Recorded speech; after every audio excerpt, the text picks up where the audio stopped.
अरे बड़ी जोर की शौच लगी है, कहाँ करूँ। अरे यहीं बैठ जाती हूँ।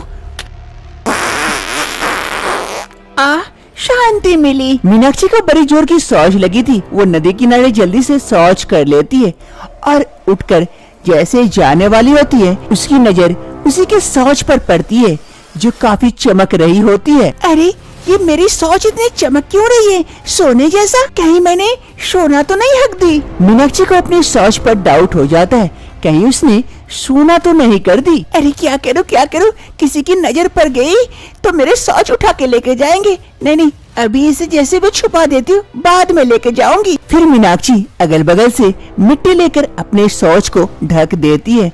तभी दूर गांव की एक औरत शौच करने आई हुई थी, उसकी नजर पड़ती है। अरे मीनाक्षी, क्या हो गया? आज शौच को ढक रही है? अरे शोभा, शौच करने के बाद ढक देना चाहिए ताकि बदबू इधर उधर ना फैले और बीमारियां भी ना फैले। अच्छी शुरुआत है। चलो मैं शौच को ढक दी, बाद में आके देखूंगी। अभी जल्दी से चली जाती हूँ, नहीं तो किसी की नजर पड़ जाएगी मेरे शौच पर। फिर मीनाक्षी वहाँ से चली जाती है। शाम का वक्त होते ही मीनाक्षी चुपके उस जगह पर आ जाती है जहाँ पर वो दिन में शौच करके गई थी। वो आकर देखती है वो शौच काफी चमक रही है। वो जल्दी से आकर मिट्टी हटाती है। अरे वाकई मैंने तो सोना हगी हूँ, ये तो सोना है। माँ जी ये देख के तो काफी खुश हो जाएगी। अब तो हम काफी अमीर हो जाएंगे। अरे कोई देख न ले, जल्दी से मैं अपना शौच को ले लेती हूँ और घर चली जाती हूँ। फिर मीनाक्षी जल्दी से अपने शौच को समेट लेती है और वहाँ से लेकर चली जाती है। मीनाक्षी जल्दी से शौच को घर लेके आती है और अपनी सास को आवाज लगाती है। अरे माँ जी जल्दी आइए, टोकरी लेके। देखिए मैं क्या लेके आई हूँ, आप देख के खुश हो जाएंगे। मीनाक्षी की सास रीमा देवी रसोई में काम कर रही थी। वो जल्दी से एक टोकरी लेकर मीनाक्षी के पास आती है और मीनाक्षी अपने शौच को उस टोकरी में रख देती है। अरे बहू, ये क्या है पीला पीला? अरे माँ जी, ये मेरी शौच है। क्या ये तुम्हारी शौच है? शौच को तुम मेरे हाथ में ऐसे दे दी? जी बहू, जी घिन आ रही है। ये क्या कर दी तुम? अब तो मुझे गंगा नहाना पड़ेगा। अरे माँ जी सुनिए तो, पहले अच्छे से शौच को देखिए तो।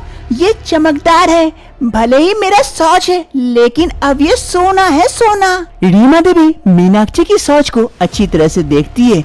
वो चमकदार देखकर समझ जाती है वाकई ये सोना है और काफी खुश हो जाती है। अरे बहू, मेरी सोना देने वाली बहू, अब तो हम अमीर हो जाएंगे। तुम दिन भर हकते रहना, हम उसे बेच के कमाएंगे। मीनाक्षी की ये बात ज्यादा दिन तक छुपकर नहीं रहती है और पूरे गांव में ये बात फैल जाती है। एक रोज सभी गांव वाले मीनाक्षी के घर के बाहर पहुंच जाते हैं। अरे आप लोगों को क्या हुआ? हमारे घर के बाहर इतना हल्ला क्यों कर रहे हैं? अरे बेटा, ज्यादा छुपाने की कोशिश मत करो। तुम्हारी बहू सोना देती है, सोना हगती है, इसीलिए हम भी चाहते हैं तुम्हारी बहू को अपने घर ले जाके हगाए। अगर तुम राजी होते हो तो बोलो, वरना। क्या चाची, अब पागल हो गई हो क्या? कोई इंसान सोना कैसे दे सकता है? अरे भैया, मैं खुद देखी हूँ मीनाक्षी को शौच करते हुए और वो सोने में परिवर्तन होते हुए। मैं भी उसके बगल में ही शौच कर रही थी और फिर वो लेके घर आई। अब उसे भी कहिए हमारे घर में भी शौच करे। अरे हाँ कमल, उसे कहो हमें भी थोड़ा थोड़ा करके सोना दे दे, यानी कि शौच दे दे, ताकि हम भी थोड़ा थोड़ा अमीर हो जाए। ऐसे भूखमरी से मरने से अच्छा सोना पाएंगे तो थोड़ा अच्छे से जिंदगी बीतेगी। वैसे भी ये तो फैक्ट्री है, फैक्ट्री, थोड़ा एक दो बूंद दे देने से क्या फर्क पड़ता है। अरे हाँ, और अगर राजी नहीं होते हो तो हम पुलिस को इत्तला कर देंगे। उसके बाद सोच लेना, तुम्हारी बीवी को पुलिस पकड़ के ले जाएगी और डंडा मार मार के वहीं शौच करवाएगी। आखिर मीनाक्षी कैसे सोना हगने लगती है? क्या मीनाक्षी इन सभी गांव वालों की बात मानेगी? जानने के लिए कुछ समय पहले चलते हैं। कुछ समय पहले की बात है, मीनाक्षी इस घर शादी करके आई थी। मीनाक्षी को खाने पीने का बड़ा ही शौक था। उसे कुछ भी मिलता वो फट से खा लेती और खाते उसका पेट खराब हो जाता। बड़ा मजा है। अरे बड़ी जोर की शौच लग गई। मीनाक्षी को जैसे शौच लगती है वो वहाँ से दौड़कर शौच के लिए भागती है, लेकिन वहीं पर नीचे शौच गिरते गिरते जाता है। उसकी सास वहीं बैठी थी। ये देखकर अरे बहू ये क्या कर दी, यही शौच कर दी। कितनी बदबूदार शौच है। ये इतनी बड़ी हो गई लेकिन अभी तक इसे कोई समझ नहीं है। खाने पीने पर मुख पे कोई रोक टोक नहीं है और कहीं भी हकते रहती है। जी जी जी जी, हगोरी बहू कहीं की। ऐसे ही धीरे धीरे दिन बीतते हैं। मीनाक्षी की सास मीनाक्षी से काफी परेशान हो चुकी थी उसके शौच को लेकर।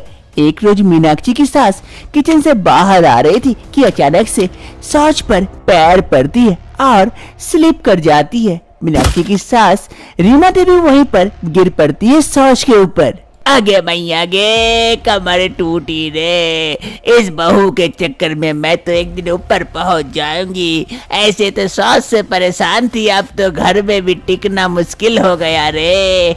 आज मैं इसे नहीं छोड़ूंगी, इसे तो जैसे भी हो घर से निकाल के रहूंगी इस हगोरी बहू को। मीनाक्षी की सास गुस्से से घर से बाहर जाती है उसे ढूंढने के लिए। मीनाक्षी खाना तो खा लेती है लेकिन उसे कंट्रोल नहीं होता, इसलिए वो कहीं भी शौच कर देती है। मीनाक्षी की सास गुस्से से मीनाक्षी को ढूंढते हुए घर से बाहर निकलती है कि उसका पैर फिर से शौच पर गिरती है और वो फिर से गिर पड़ती है। आगे मैया गे, ये बहू मुझे जान ही मार देगी। पूरा प्लान करके रखी है रे। अरे मीनाक्षी, मीनाक्षी कहाँ है रे तू? आज तेरा देख कि मेरा एक तरफ। अरे माँ जी, क्या हो गया? आप ऐसे क्यों कर रहे हैं? अरे करम जली, हगोरी बहू कहीं की, मेरे घर से निकल जा आज के अभी अभी। तू तो मुझे मारने पे तुली हुई है। घर में हर तरफ हग हग के परेशान कर दिए।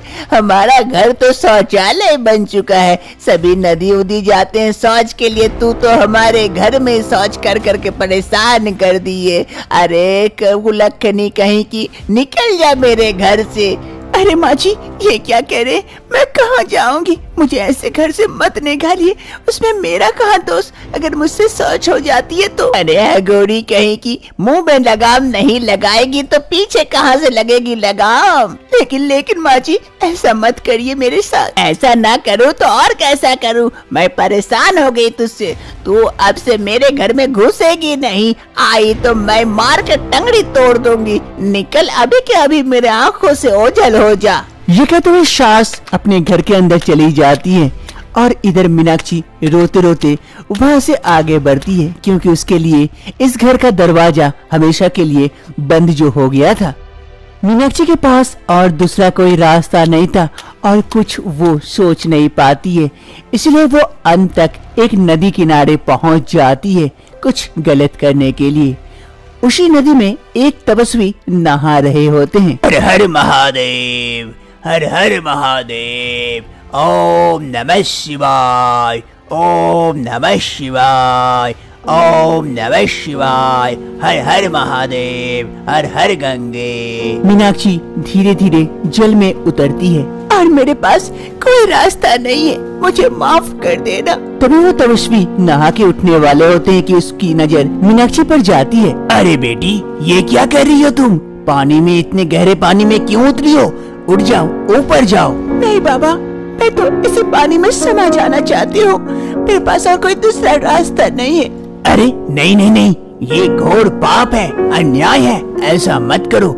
ऐसा क्या हो गया जो तुम ऐसा कदम उठाने के लिए तैयार हो गई? मुझे बताओ, हो सकता है मैं तुम्हारे इस समस्या का समाधान निकाल दूं। नहीं बाबा, इसका कोई समाधान नहीं है। मुझसे सभी कोई घिन करने लगे हैं। मुझे सास ने घर से तक निकाल दिया।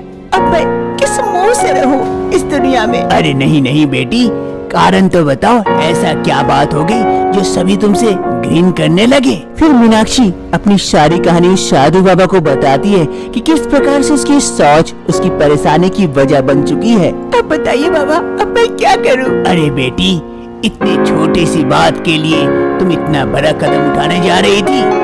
जा, मैं अपने तपोबल से तुझे वरदान देती हूँ। जिस पर सभी कोई घिन कर रहे थे, उसी को सभी कोई लेने के लिए तरसेंगे, तेरे पीछे पीछे घूमेंगे। तेरी सास भी तेरी आरती उतारेगी उस चीज को लेने के लिए। ये मेरा वरदान है। जा बेटी जा, अब सभी कोई तुझसे प्यार करेंगे और प्यार से रहेंगे। क्या बाबा, ऐसे हो सकता है? सच में ये होगा? अगर तुझे मेरी बात पर विश्वास नहीं है तो आजमा के देख ले। ये सुनते ही मीनाक्षी काफी खुश हो जाती है और वहाँ से खुशी खुशी अपने घर की ओर चल देती है। वर्तमान समय मीनाक्षी गांव वालों की बात मान जाती है और सभी के घर में जा जाकर शौच करती है और शौच देखते ही देखते कुछ ही समय में सोने का शौच बन जाता है, जिससे सभी गांव वाले काफी खुश हो जाते हैं सोनाक्षी की शौच पाकर। ये सिलसिला बंद नहीं होता है। गांव वालों की लालच बढ़ चुकी थी। अब वो मीनाक्षी के घर पहुंच जाते हैं शौच लेने के लिए। मीनाक्षी के घर वाले एवं मीनाक्षी काफी परेशान हो चुके थे इस बारे में। ऐसे ही एक रोज मीनाक्षी के घर सरपंच जी पहुंच जाते हैं। अरे रीमा देवी जी, रीमा देवी जी, क्या बात है, आपकी बहू ने तो सबको सोना दिया, मुझे छोड़कर। मैंने कोई गलती कर दी क्या कि मेरे घर शौच करने नहीं आई? अरे सरपंच जी, ऐसी कोई बात नहीं है। अब मेरी बहू सोना नहीं देती है, सामान्य शौच करती है, इसीलिए तो। क्या बात कर रहे हैं, मुझे नहीं देना चाहते इसीलिए क्या? अरे विश्वास नहीं होता तो देखिए सामने पड़ा हुआ है, ये लेके जाइए, बहू ने अभी अभी की है। क्या अभी अभी की है? अरे सोना, अभी मैं लेके जाता हूँ, इससे मैं 2 गले का हार अंगूठी बनाऊंगा। फिर सरपंच जी जैसे शौच उठाते हैं, वो सामान्य शौच थी और दुर्गंध फैल रही थी, उसके हाथों में लग जाती है। अरे जी जी जी, ये तो दुर्गंध है, ये तो सामान्य शौच है। मैं तो कह ही रही थी ना, बहू ने सोने का शौच करना बंद कर दी है। अरे मेरा ही नसीब फूटा है कि मैं इतने देर से आया, वरना मुझे भी सोना मिल जाता। छी छी छी, अब मैंने शौच छू लिया हूँ, गंगा नहाना पड़ेगा, पूरे शरीर से दुर्गंध फैल रही है। सरपंच जी वहाँ से भाग जाते हैं। अरे बहू, तेरी ये शौच नॉर्मल कैसे हो गई? सोना देते देते सामान्य शौच कैसे करने लगी बहू? अरे माँ जी, मैं सोने वाला शौच से परेशान हो चुकी थी। जहाँ भी जाती हूँ सभी कोई मेरे ऊपर टूट पड़ते थे शौच करवाने के लिए, इसीलिए मैंने। मीनाक्षी अपने शौच से परेशान होकर वापस से उस नदी किनारे पहुंच जाती है जहां पर बाबा ने उसे वरदान दिया था। सोनाक्षी वहां पहुंचकर बाबा को याद करती है। हे बाबा, मैं जानती हूँ आप कोई चमत्कारी बाबा हैं, जो आपने मुझे इतना बड़ा वरदान दिया, लेकिन मैं इस वरदान को और नहीं झेल सकती। अब तो ये मेरे लिए काल बन चुकी है। आप अपने वरदान को वापस ले लीजिए और मुझे सामान्य बना दीजिए बाबा। तथास्तु, जैसी तुम्हारी इच्छा। जय हो बाबा की जय हो। चलो अच्छा है। अब से रीमा देवी की बहू मीनाक्षी सामान्य शौच करती है, लेकिन उसकी सास रीमा देवी उससे खूब प्यार करती है और सास बहू इस घर में अब खुशी खुशी अपना दिन बिताते हैं।